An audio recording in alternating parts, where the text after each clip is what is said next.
Okay, so welcome back. I'm getting over a little bit of a mini cold, sore throat.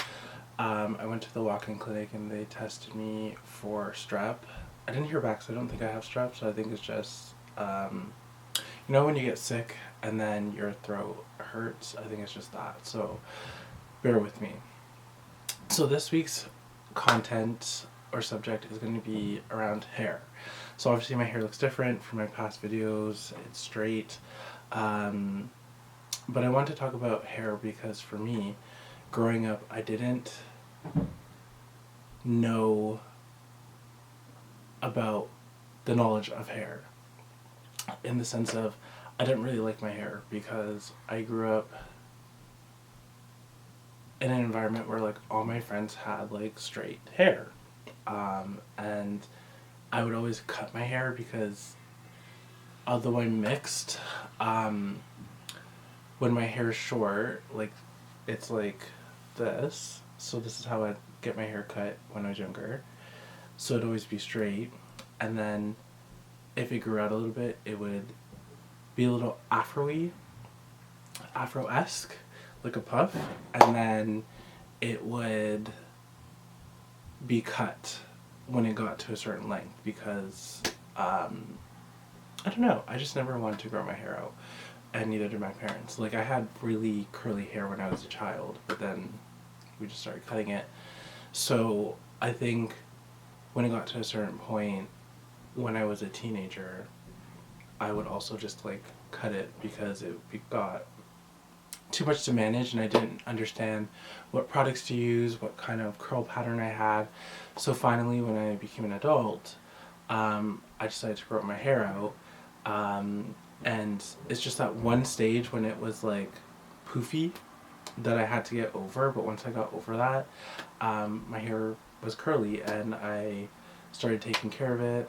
I did dye my hair a lot, which changed the texture of my hair because I would bleach it and then I would dye it.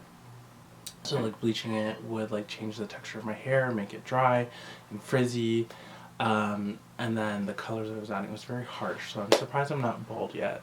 But um, yeah, so I've learned to love my hair and I've learned to understand what my curl pattern is and whatnot. So a couple years back, I learned about hair porosity and like testing your hair to see what your porosity level is. So my hair's straight, so it's easier for me to, I guess, like get a strand of hair. Sorry, get a strand of hair that has the white part on it. I don't know what it's called. That you need to test your hair porosity. 1 second.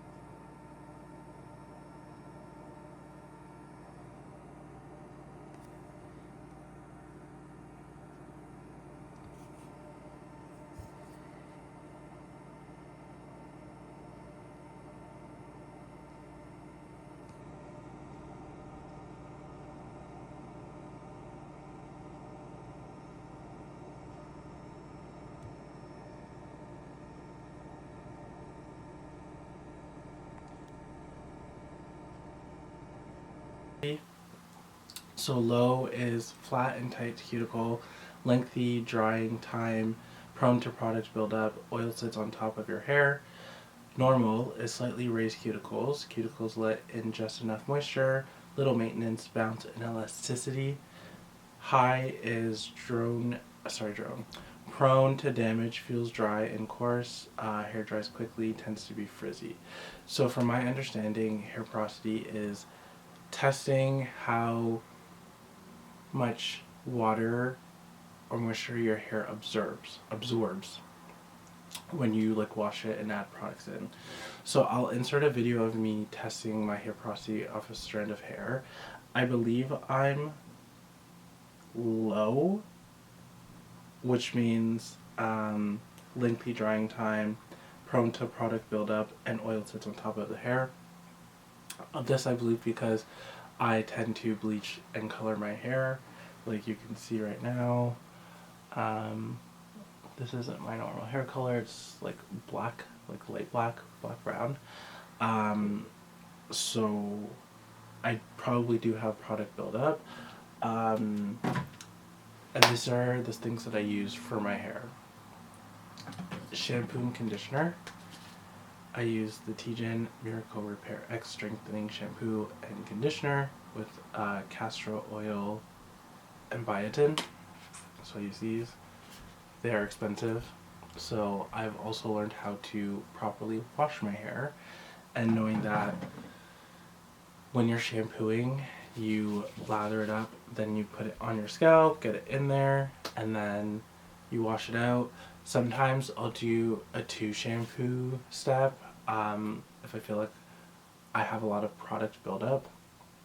I should use a clarifying shampoo, which is what I want to get soon. Then conditioner, realizing that it doesn't have to go on your root, it just has to go on the ends of your hair. Then after I wash out that, I always go, when I go to the hair store, I get one of these hair packs, these treatments to put on my hair. I really like the Tiegin honey and something one, which I need to get. But I always use these after, especially after I've like colored my hair and damaged it. These help restore my hair to like what I need it to be. After that, leave that on for like 5 to 7 minutes. Then when I'm applying products, I will use the Tiegin Buttercream Daily Moisturizer. This is really good. Also very expensive. Then I will use the Dove Hair Therapy. I love this line. 7-in-1 Miracle Mist with vitamin C and amino serum. This. So sometimes I'll apply this, then this, or I'll apply this, this. And then I finish off with the Dove Hair Therapy Brilliant Gloss Repair Ceramide. This one smells really good.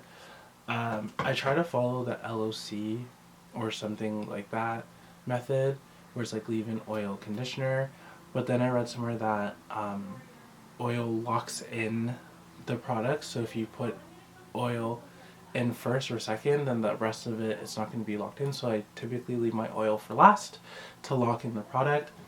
On a day that if I'm going out or I need my hair to look a little stiff per se, like gel, like held in place, I will use the Olive Oil Daily Curl Cream with rice water and electrolytes, which has super nourishing factors, max moisture. This is really good.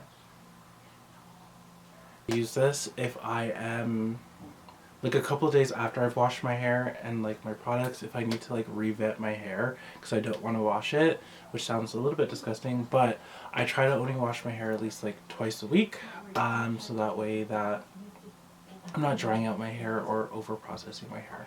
So I will use this as a revamp to my hair. What else do I do? I sleep with a silk bonnet. And no, I will not show myself with my bonnet. That has also helped with my face. So making sure that my face doesn't break out from the products in my hair. The thing with like bonnets and like scarves and stuff, sometimes like it flattens your hair, which I saw this influencer or social media personality, and he was talking about how he wears a bonnet and like it like flattened his hair, so he's like over it, and I'm not mad at that. Like I'm right behind him with that, because I've noticed that like I tend to wash my hair at night, because typically that's when I have the most time to do that, but then I get prone to getting sick because my hair's wet, or like it just mushes together or like sticks together because I washed it and it was wet. Sorry, I washed it when it was wet. Ugh. Bear with me. I'm not even restarting this. It gets flattened is what I'm trying to say. So I'm trying to wash my hair more earlier in the day, so that way I don't have to wear my bonnet. I can let it kind of air dry and kind of set. In the summertime, it is what it is, because like I try not to go to bed with wet hair regardless. What else is there? Um, so yeah, I would just say like understand your hair type, know what type of curl pattern you have. I think I'm in the C curl pattern for sure. I think I'm a B when my hair's curly. Um, but know what products work for you, and don't just take advice from like family members or friends. Go to the hair store or wherever you buy your hair products, look at the products, and also read reviews, because I also used to use this Mael. I used to use Mael a lot. They had like the rosemary and mint blah blah blah. Rosemary mint something, leave-in conditioner, and like the hair growth drops. I used to use that a lot, but then I had a friend tell me that like they stopped using it because they found that their hair was falling out or like shedding a lot. And I shed a lot. Well, I don't shed a lot. I shed often, but I think it's just throughout the seasons. But I did notice after a while, like when I lived on my own, I was like washing my hair and I was like, why is there so much hair like coming out of my head right now? Like, how am I not bald? But I realized that it was those products, and after I stopped using them and invested in the Tijin products, I noticed that I stopped shedding and my hair stopped falling out. So I stopped using that. But Mael had this like honey and something. It was like this big, like a leave-in. Like it was so good, but I think they discontinued it. I was so annoyed because I was like, this actually like does wonders for my hair. So with that being said, know what works for your hair type, and come up with your own regimen.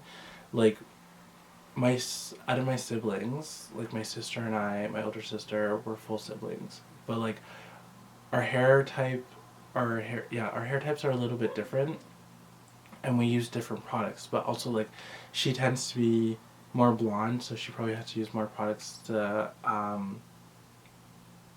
go with the blonde. I don't like to be blonde anymore, so I'm typically on the darker side. So I don't have to worry about like blue shampoo. I mean, I was blonde in the fall for my birthday, and I had to use blue shampoo, and like that stuff stayed. But I tend to go darker now, so I can use like my regular products. But I'm always looking at the ingredients because I am allergic to coconut. So if I have hair products that have coconut in it, it makes my scalp break out and it gets like really itchy. So be mindful of that, and like talk to your dermatologists and your doctors if you're finding that your scalp is breaking out, because it may not just be a natural thing, it might be the products you're using. So be mindful of that. And then aside from reading the products, I also will go on TikTok and see what everybody's using, and like what products people are rating at. And I don't really take that to heart because sometimes some products will work for me that may not work for other people. But I like to know what hair products are trending and what's working and what's not working. I know some people are posting like their hair masks, like using natural ingredients, or combining different products for hair growth. So I look at those, but I feel like my hair grows very fast, no matter the damage that I do to it. Um, so yeah, so definitely test your hair porosity so often to make sure that like your hair is growing, or you know where you are on the chart that you use, to know if you need to switch up your products or maybe use less products. I know for me, again, I have product buildup, so I need to stop using more and use less, which I've found to be beneficial for me, and financially it saves me money because I'm not constantly having to go to the hair store and spend $100 every 2 weeks on my restoring my products. So yeah, so make sure you understand your hair porosity, love your hair, and don't be afraid to change it up. Like I change my color every season. Like this is the longest that I've had this hair color in like dark, and I haven't done anything to it. I don't plan on doing anything to it until like summer, I hope. But I also realize that as I get older, um, baldness does run in my family, and some of my family members have gone bald close to the age range that I'm at. So I'm trying to be mindful of that. So doing my treatments and trying not to use as much bleach so that way I don't become bald is one of my goals. So yeah, just be mindful of those things, and I'm interested to know what people's hair regimens are, what products you use, what masks you use. If you use natural products, what do you mix in? Because I'm very much down to try new things. Have a good week.